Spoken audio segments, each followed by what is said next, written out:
Hello po. Isang magandang umaga po sa inyong lahat. Ngayon po ay 1 ng Pebrero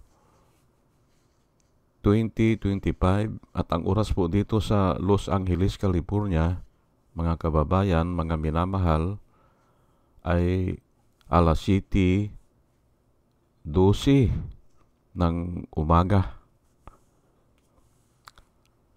At nais ko po mag-vlog patungkol dito sa 40,000 attendance sa EDSA rally. Ay malaki na po yan. Yan po ang title ko. 40,000 attendance sa EDSA rally, malaki na po yan. May nabasa kasi ako kahapon na yung naganap na rally dyan noong 31 ng Enero ay umabot ng 40,000. At yan po ang magbibigay po ako ng komento patungkol dyan. Kahit na sabihin natin na iba-iba ang priority nila dyan o maraming issue, ay okay na po yan. Okay na. Pero ang malamang na malaking issue dyan ay yung impeachment ni Sara. Yan.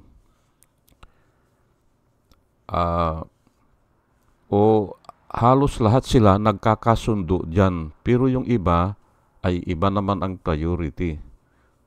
Pero okay lang po kahit na ganun. Ako nga po ay sinasabi ko na sa inyo ang priority ko yung sa susunod na eleksyon sa 2025 dapat manual na ang counting, mano-mano na, hindi na yung vote counting machine. Kasi pwede nila po dayain yan at madali nilang dayain ang national. Sa local siguro mahihirapan kasi maliit lang ang area na gagalawan. Kung matapang yung mayor o yung governor ay talagang hindi papayagan yan na dadayain nila. Kasi local lang yan o yung congressman, distrito lang yan Pero ang senador po ang nakakatakot at saka yung mga party list, pwede nilang dayain yan. Opo. Kaya dapat ay ilakad natin na sa susunod na eleksyon ay manual na. Hindi na yung computer ang bibilang ng boto. Pero gusto ko lang magkomento rito dito sa naganap na rally. Yang 40,000 po, marami na yan. Opo. Marami na yan. Kahit na ba sabihin natin na kasi nagpakita ng drone yung galing kay Trillanes, kahit na sabihin natin na 20,000 lang ang umatin o 30,000, marami na po yan. Opo. Mahirap po mag-assemble ng ganyang tao o ganyang karaming tao. Yang 5,000 lang po, yang 5,000, marami na po yan. Opo. At ako, kabisado ko po yan kasi nung nag-aral po ako ng engineering dyan sa Piati, ay kumuha po ako ng advanced ROTC. Kaya tuwing linggo, yan, sa 4 na taon, ay nag-control kami ng mga crowd. Yung mga ROTC. Kaya kabisado ko po yan kung gaano karami yan. Yung halimbawa 5,000 o 10,000, ganyan.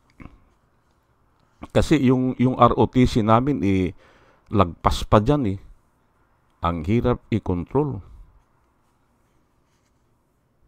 Naka-close interval na nga eh. Hindi kami makapag-drill ng yung normal distance na 1 arm length. Hindi. Close interval yan sa dami. Opo. Yung mga platoon naming naka-close interval yan. Ganun po. At kabisado ko po yan kasi nung nagtrabaho naman ako sa Saudi Arabia, yung 2 taong ko dun, napasama naman ako sa construction ng mga bahay. Ang dami naming ginawa na bahay. At yung mga tauhan dun, umabot kami ng 5,000. Yung mga tauhan. Opo. Kaya kabisado ko yung gaano karami ang 5,000 na yan. Marami na po yan. Pero ang Pilipino ay nasa 700 lang. Karamihan ay mga galing ng Indiano. Yung nakasama ko doon sa paggawa ng bahay. Sa mga bilyas, mga apartment building, ginagawa po namin yan. At maraming kumpanya, ang 3 kumpanya yung nagpapagawa sa amin eh. Isa ang kumpanya ng yung Hadid, gumagawa ng bakal, isang gumagawa ng abono, yung ay bensina, at saka yung Albaitar gumagawa naman yung damit. Opo. Yung parang langis ay yung mga latak niyan nagagawang velvet. Galing pala sa langis yan. Ganun. Yun ang mga kumpanya na ang daming nagpagawa ng bahay. Kaya ganun. 2 taon po ako dun sa Jubail, Saudi Arabia. Ngayon ay ito kasi ay iba-iba na ang pakay nila. Mayroong impitsara, mayroon yung dinaya ang eleksyon, mayroon din nung patungkol sa yung bicameral proposed budget. Ay para sa akin ay walang kwenta yan. Yang pang-divert the issue lang yan. Tama si Trillanes doon, dinadivert lang. Kasi wala pa namang pera na involved dyan eh. Hindi pa na-consummate yung kung may korupsyon man dyan. Naniniwala ako na yan ang una na gagawin nila para sa korupsyon. Pero wala pa eh. Balak lang yan o nasa isipan lang natin yan. Pero si Duterte po, napakagaling po maggawa ng issue eh. Babarilin daw niya eh. O sabi niya eh, di ba? Bakit mo babarilin na blanco lang yung isang form? Ay dyan po nag-uumpisa yan eh. Sa blanco na papel. Kasi hinuhugot lang po yan ng mga sekretary, yung mga form na yan. At bablangkuhan talaga yan para ilalagay yung mga amount. Opo, at hindi po natatapos yan. Tuloy-tuloy po yan. At ang isang congressman po, hindi niya kabisado lahat yan. Hindi. Doon lang siya, ang kabisado lang niya, yung pinag-aaralan niya o yung inaaral niya o yung naka-assign sa kanya o yung may nagpa-follow up sa kanya. Ganun po yan. Hindi niya alam yan. Kaya nga, maaring blanco, pipirmahan nila. Kasi nga, hindi naman naka-assign yun sa kanila eh. Oh. At sa katunayan nga eh, sino ba yun? Si Manuel, sabi niya eh, dumating sa kanya ang email eh, 6:00 ng gabi ata eh. Oh. Tapos ilang araw yun. Bago sabi niya, ay oo nga, may blanco. Ang ibig sabihin niya, hindi rin niya binabasa o hindi rin niya pinag-aaralan. At kahit na pag-aralan niya yan, wala siyang masasabi diyan kasi nga, halimbawa ang defense, hindi niya kabisado yan. Ilan ang budget yan o ano ba yung nakapaloob dyan, hindi niya alam. Paano niya sisitahin? Yun po ang kwan dyan eh. Wala pong katapusan yan na blanco yan. Pero nga, ay dahil sa blanco o dahil sa may kulang, ay ang sabi ni Duterte ay napakalaking korupsyon yan. Ay kung naandun daw siya, babarilin daw niya. Ay, ayun po, mga pasabog At yung huli, ang sabi niya, ay barilan na lang daw sila Wala nang trial. Barilan na lang. Ayun po doon nadadala po ang mga emosyon ng tao. Gusto niyang ipakita, gusto niyang iparating sa mga tao na siya ang magaling. Siya ay hindi kurap, ganon. Kasi nga, babarilin niya Ayan po, kaya ang tao nagiging emotional. Pero kung pag-aralan mo yung sinabi, ay bakit papatay ka ng tao? Hindi ba? Ibilanggo mo na lang yan. Hindi ba? O kung nahuli mo talaga, ay ito nga, si Marites Piatos, huli na yan Consummated na po yan ay bakit hindi yun ang parusahan, yung mga taong gumanap doon, hindi ba? Tapos ito hinihinala mo lang. Nasa isipan mo lang. Ay bakit makikipagpatayan ka? Pero kalukuhan lang po yan.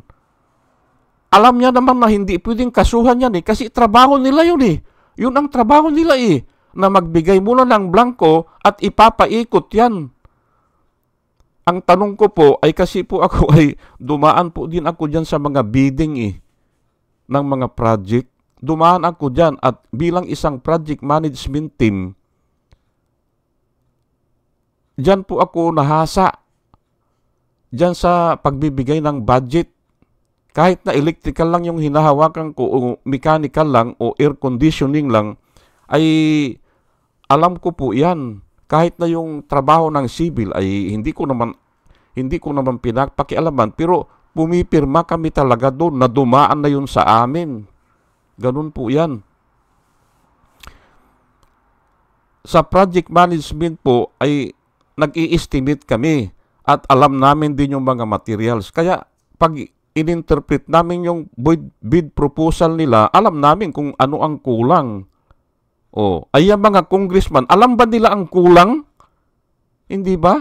Halimbawa, ang defense, alam ba nila kung ilan talaga? O ang health department, alam ba nila?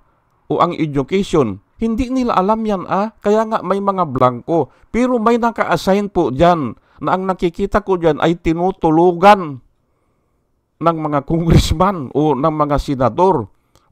Sabi nga ni Tito Soto sabi niya bawal yan na ang mag-scrutinize lang ay mga sekretarya nyo.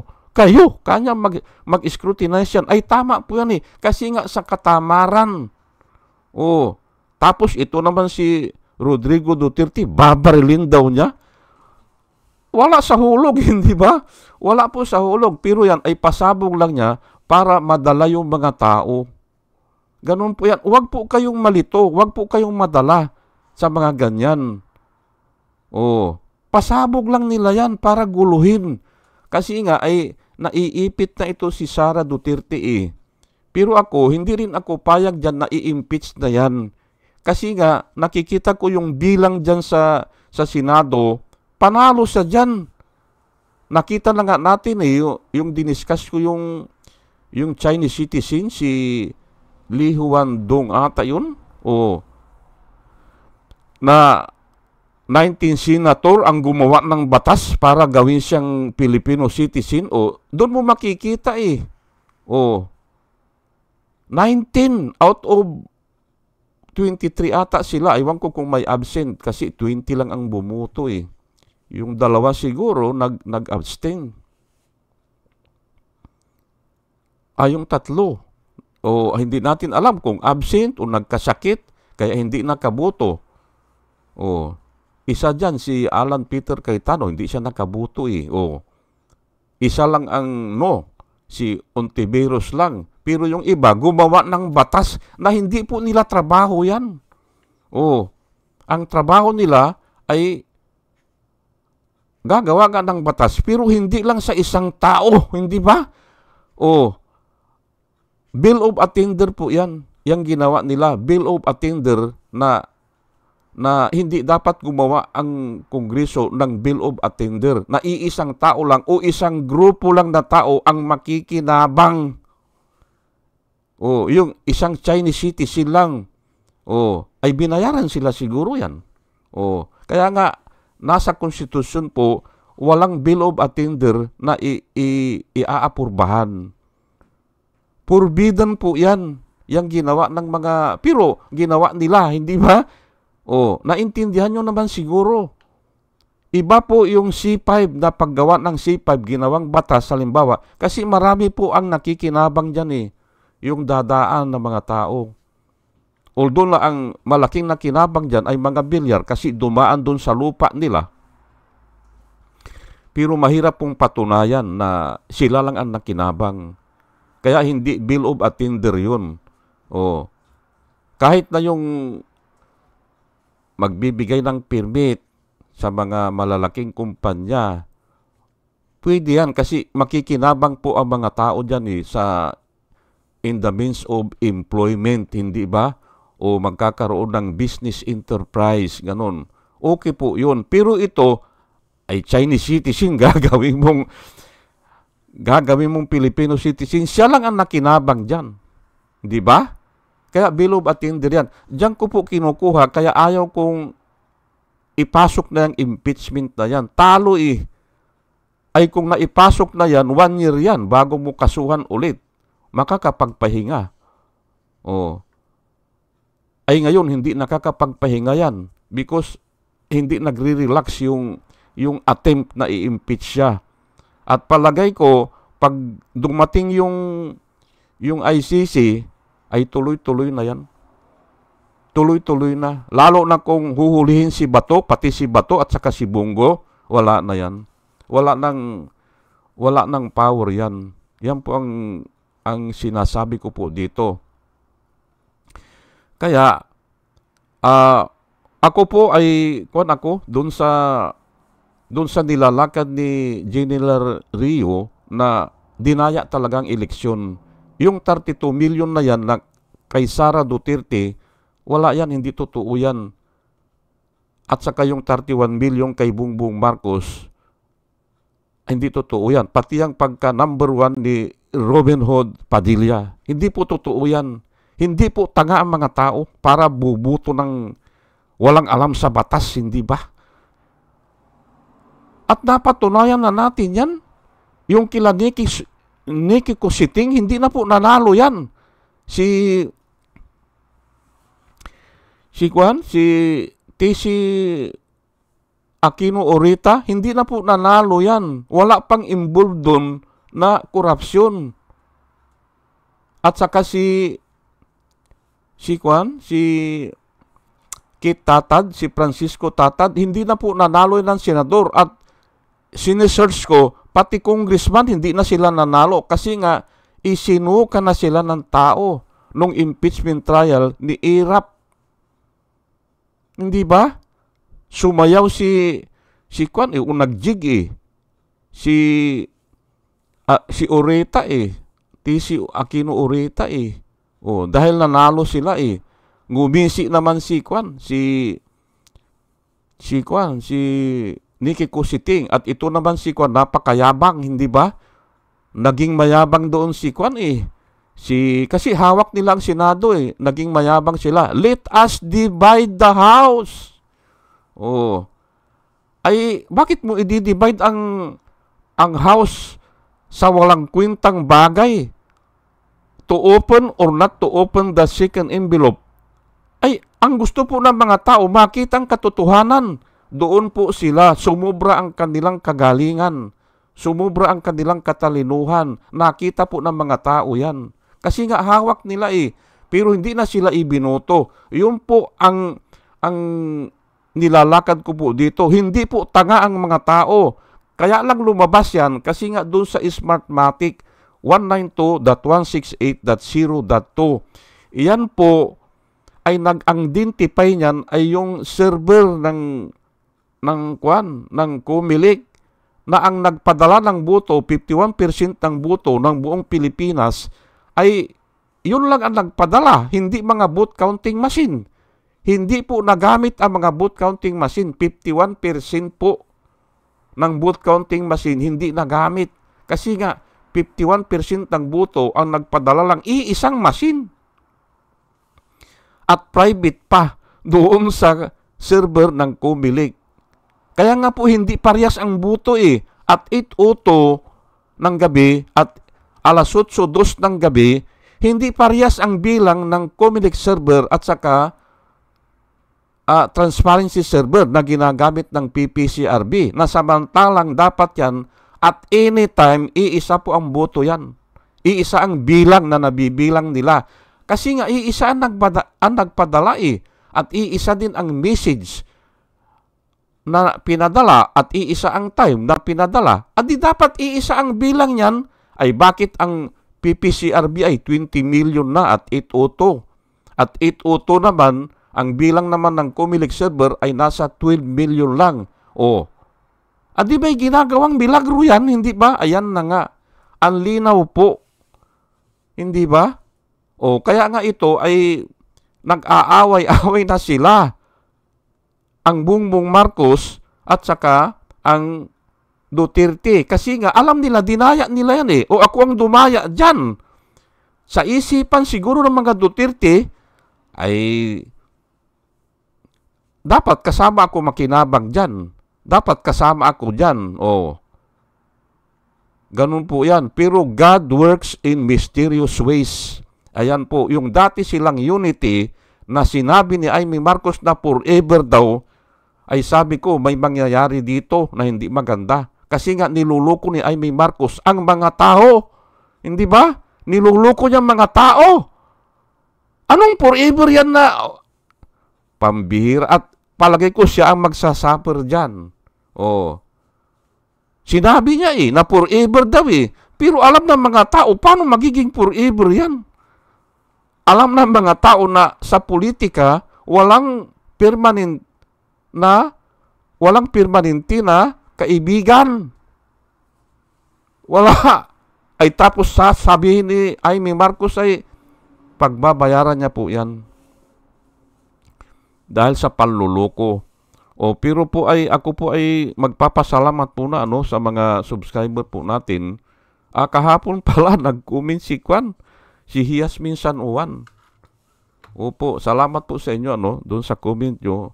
Ang sabi niya ay yun nga ay naniniwala siya doon sa doon sa kuwan ko kahapon. At saka ito si Ana Marie Aldisimo ay nirekomenda niya na si Hidarian, magaling din yun. Opo, magaling din po yun. Nanonood din po ako doon. At saka si Kristan. Kaya lang si Kristan ay huminto po yan Nung namatay si Kapir Silapid, kaya hindi ko siya naisama. Huminto po yan ng siguro mga 6 na buwan Natakot din siya, sabi niya Kasi nga pinatay si Kapir Silapid, kaya hindi ko siya naisama. Ito naman si Hidarian, magaling po ito. Kaya lang, yung style niya ay parang showbiz. Parang nanluluko lang, pero may tama. Ganun po ay hindi ko po style yun, yung ganun na dinadaan sa biro. Gili, ang tawag diyan, gili. Pero tama naman ang sinasabi niya. At ito naman si Rosana Narumi, nag-comment siya kahapon na yun nga, na yung iba-iba na ang kwan ng tao dyan sa EDSA. Iba-iba na ang nilalakad. At naniniwala din siya doon sa sinabi ko na yun nga, may dayaan kasi kaya ganyan Kaya mas pabor ako doon kay Eliseo Rio. Opo. Pero tama din na yung impeachment ni Sara should never relax. Opo. Parang sword of Damocles po yan na nakaabang o nakaamba parati. Kaya hindi sila nagpapahinga yan. At tayo din ay ganun din. Hindi tayo mag-relax. Kahit alam natin talo yan, pero ibinbin lang muna na ganyan. Kasi pag nailakad na po yan, ay wala na, after 1 year na naman.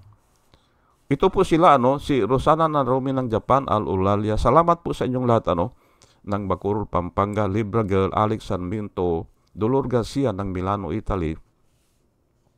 Nana Antibi ng Bahrain, Will Otaib ng Laguna, Dilson Balyaran, Julia Magbanua ng Singapore, Andre Deliver, Arnold Pernan ng Cebu, Larry Narvaez, Josia Land Elinita Sklapler ng Germany, Ben Puno, Liti Peralta ng Mamburao Occidental Mindoro, Maribel Baligat Colio, Querticio, Juna M, Rinaldo Abingtino, Mel Herrera ng Ibaston, Illinois, Ernesto Aburki, Pleasure Eduarte, Hiasmin San Juan, Roman Di Paz, Mary Grace Santos, Pacmando, John Cabrera, Luin Sigaco, Ike Maglasang, Linda Trasmonte, Linda Walton, Sasha Andigwid, Lini Bungat, Agripino C, Eduardo Gonzales ng Singapore, Bumble D, Di Juana Duco, Ernesto Honrado, Josephine Lucas, Bert Abogado, Dimitrio Pascual, Soledad Di Maculangan,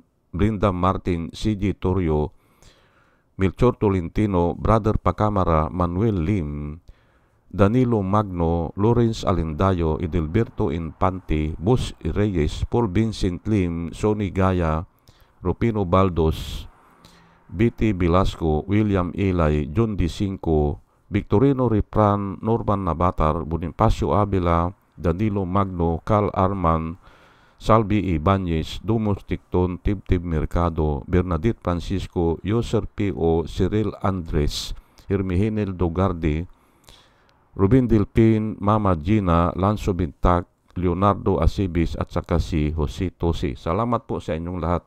At ito naman po ang mga vloggers na nirirekomenda ko po sa inyo na ating panuorin at subaybayan parati at suportahan. Ito po Michael Apasibli Bulletin, Attorney Insurrecto, Bunyog Pagkakaisa, Vlogcaster Arpandin, Engineer Tuto Kaosing, Aling Marie, Mr. Sa Totoo Lang To, Christian Isgira, PMTGR Vloggers, The Action Man, Roy Japan Tours, Divina Apostol, CG Pichay, Kapihan ni Art at Ago, Dimdius Journey, Kakamping, Ang Batas with Attorney Claire Castro, Waldi Carbodel, Attorney Silo Magdo, at saka yung dalawa na nirekomenda ni Ana Marie Aldisimo, si Richard Hidarian, at saka si, magagaling din po sila, saka si Kristan. Opo, pinapanood ko po sila, at dyan din po ako kumukuha kung minsan ng idea o ng iko-content ko. O sige po, at tayo po ay tuloy-tuloy na. Yung 40,000 na yan ay okay na po yan. Kasi nga, pumupunta sila doon nang galing sa kanilang puso. Wala pong bayad yan. Opo. At nakita ko, parang lamang ang mga kakamping. Kasi ang kulay nila ay pink eh. Opo. Lamang ang sumuporta dyan. Kaya nga mas lalong tumitindi na ang paniniwala ko na dinaya lang po yung eleksyon eh. Di ba? Oh. Pero tatalakayin ko siguro yan bukas. Bakit dinaya? Opo. Isa-summarize ko na naman. Matthew, ito po ang gusto kong isir sa inyo, Matthew chapter 11 verse 28, Come to me, sabi po ni Jesus Christ, Come to me, all you who labor and are heavy laden, and I will give you rest.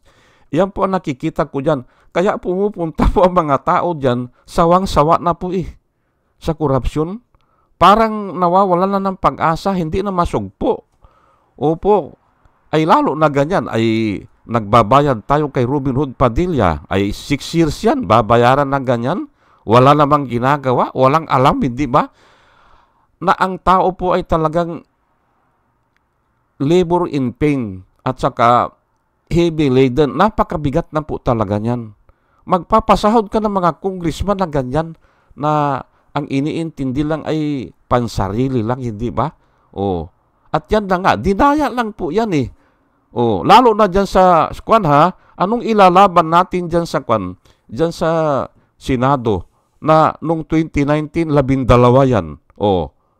Na pinatay po nila ang transparency server ng 7 oras. 12 po yan nananalo Nasiro nga ang 8 diretso na hindi po nangyayari yan sa kasaysayan po ng politika ng Pilipinas. Hindi po nangyayari yan. Nangyari lang yan kapanahunan ni Duterte. Ganun po kasama ang tao. Opo, napakasama po niyan. Pinatay nila ang transparency server. At ito nga, itong 2022, ganun na naman yan eh. 11. Na pasasahurin yan na, ay naku po. Kaya nga, nadidismaya na po ang mga tao. Kaya ang sabi ni Jesus Christ, "Come to me, all you who labor and are heavy laden, and I will give you rest." Yan ang nakikita ko. Kaya sila naandyan. At least, kahit na papaano, na isisiwalat nila yung laman ng kanilang damdamin.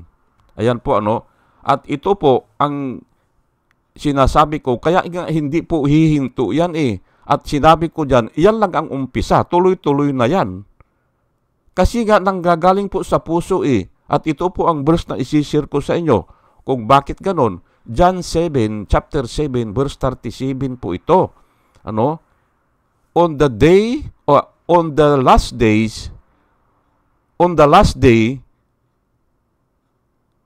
that great day of the feast, kapistahan po pala ito, kapistahan. Opo. Aywan ko kung isang linggo ang kapistahan doon o ilang araw yan. On the last day, that great day of the feast, pista po yan. Jesus stood up, or Jesus stood and cried out, saying, "If anyone thirsts, let him come to me and drink. He who believes in me, as the scripture has said, out of his heart will flow rivers of living water." Ayan po eh. Hindi po masasawata yan kasi nga humahanap sila ng hustisya. Opo, alam nila na niluluko na sila eh. Hindi ba? Alam ng mga tao na wala ng pag-asa kung hindi doon na lang pupunta sa yung iba dyan, nananalangin na lang dyan eh. O kaya isinisiwalat nila at hindi po hihinto yan. Kasi alam nila tama sila eh. Iyan po ang sinasabi ko. Out of your belly will flow rivers of living water. Paano masasawata yan? Ay living water nga. At saka, marami pong dito, pwedeng ipaliwanag. Pero, inuugnay ko po ito dito na ang tao ay hindi masasawata. Samantala, yung 1 million na nagrally ng INC doon sa Quirino Grandstand, okay, 1 million. Pero, ang ibig kong sabihin, ma-i-repeat ba nila yan after 1 week? Sige nga, i-repeat nga nila yan. O after a month, i-repeat nga nila. Ay bayad ka, hindi ba? Magbabayad ka. Kung i-repeat nila yan. At sa computation po ng mga tao, sa 500 na lang na ibabayad. Simple, kakain doon eh. Mamamasahe, hindi ba? Magbibihis, hindi ba? O aarkilan kung sa computation po ng mga tao, mahina ang 500 pesos sa isang tao. I-multiply mo po sa 1 million, ay naandyan na ang bayad dyan, ay palagay ko ay hindi bababa ng 500 million o half billion. At ang sinasabi nga ng iba, simpre, may mga sound system pa yan eh. May mga apoy pa yan nagagamitin eh. O mga kung ano-ano. Mga entourage, hindi ba? Mga handog o mga sasayaw doon o magtatalumpati doon. Babayaran po yan. Ay baka umabot daw ng 1 billion. Ayan po. Kaya nga ang hamon ko po sa kanila, i-replika nila. Every week, punta sila doon. Pero hindi po mangyayari yan eh.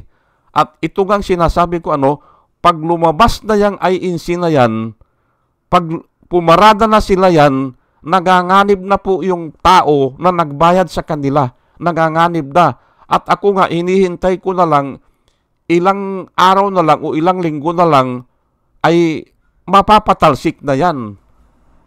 Ayan po ang hinihintay ko. Ay tama ba yan? Ay tama po yan kasi alam na natin eh. Alam na natin eh, nangyari na yan kay Marcos eh. Yung tandang Marcos, sila din ang sumuporta nun. Nung People Eat sa Power 1, nangyari na po yan kay Kwan, kay Estrada. Nung napatalsik si Estrada, sila din ang humaharang dyan. Oh, napatalsik si Estrada. At yung pangalawa, nung gustong bawiin ni Estrada, oh, nung babawiin nila, oh, si Miriam Defensor Santiago, sabi niya, so good! Sabi niya, hindi ba? Oh, sinugod nila ang Malacanang. Wala din nangyari. Mga iglesia ni Cristo po yun. Pero ako, alam ko, hindi sila aabot doon sa Malacanang. Isa-isa nangawala. Panuorin niyo po yung vlog ni JBD. Oh, naandun pala siya. Oh, ay tinitingnan niya mga kasama niya, nawawala na, hindi ba? Oh, ay nung umpisa kanya, hindi mo makita yung dulo. Ay halos 700 din sila, 700,000 eh. Galing ng EDSA. Susugurin nila ang Malacanang, pero wala din nangyari. Oh, hindi rin naibalik si Irap. Oh, at nung kay Corona, sinuportahan din nila si Corona diyan eh. Natanggal din si Corona. Ganun po 'yan. Kaya ako ang hinihintay ko na lang maaring ICC papasok na. Opo. Iyan po ano. Kaya huwag po tayong mawalan ng pag-asa. Pag yan ay pumasok na, maaring itong impeachment hindi eh. Kasi nga ay 24 senator hawak nila eh. O 23 na senador hawak nila yan. O 22. Ay paano nilang mai-impeach si Sara dyan? Hindi pwede. Kaya tama yung ginagawa ng Kongreso. Binibin nila. Alam nyo po yung pamalo, masakit yan eh. Pag nakaamba o pagdapo, pero pagkatapos ng dapo, wala na eh. Ganun po yan. Yan ang nakikita ko dyan. Ang pamalo ay masakit lang habang nakaamba. Ganun po yan. At palagay ko naman ay okay na ano, o may natutunan na tayo at dalahin ko po sa Panginoon sa ating pakikinig po ay bigyan niya tayo ng wisdom na nanggagaling sa Kanya. At muli mga kababayan, mga minamahal, ay Sabado po pala ngayon, ano, araw ng Sabado, ay isang magandang umaga po sa inyong lahat at salamat po sa inyong pakikinig. Ano? Salamat po ng marami. Salamat po.